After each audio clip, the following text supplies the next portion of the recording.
trying to prevent you from getting arrested, okay? So you're interested in cooperating with the officer. Do you understand that? I understand you got some mental health issues. Well, the footage you just saw shows the man apparently sitting calmly on a bench.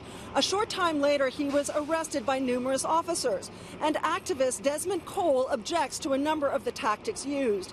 That portion that you just saw was shot by a witness and sent to Desmond Cole, who posted it on his Facebook page. He claims that police and GO Transit constables used excessive force when arresting the man with mental health issues on March 11th. It happened right here at the GO Bus terminal right across from Union Station. You kneel your knee on somebody's head and neck and spine. You can paralyze them or you can kill them. So you're telling me that over a ticket, that this started over a ticket according to GO Transit, that they were willing to risk a man's life and paralyze or kill him because he didn't want to give his name for a ticket. I am sorry, I don't believe in that kind of use of force in Canadian society. I just don't believe in it. That is an abuse of power. That's an abuse of force. Now, a spokesperson for Metrolinx, which runs GO Transit, says the officers behaved appropriately and that the edited version of the video does not show the violent behavior that justified the officers' actions. They say they have 90 minutes of their own security footage, but they would not let City News view the video. Desmond Cole, though, did provide us with the raw cell phone footage that was shot by the witness, which does show the man kicking at officers. Take a look. Clearly, the officer noted that he's struggling with mental illness. But why would you cut out the kicking?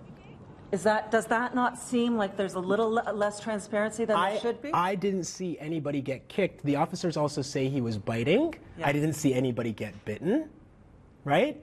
The police do this a lot. They make up stories after the fact to justify what's been done to them. Cole says that in all, 11 transit and police officers were involved in the incident. Metrolinx says that Cole's video does not show the moments leading up to the arrest and that officers used as little force as possible when arresting the man.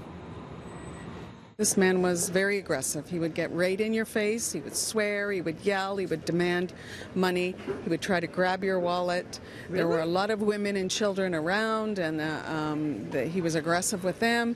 He had been asked to leave. He had left and come back a number of times. So the officer got to the point where he finally thought, I'm going to have to charge him. At one point on the video, an officer asks for the witness's identification and also threatened to take their cell phones for evidence, which Cole says is not allowed. But we asked police, who say that in fact in certain circumstances it is. You're not having my idea. Certain circumstances described in the criminal code as exigent circumstances where a police officer has the authority to do that.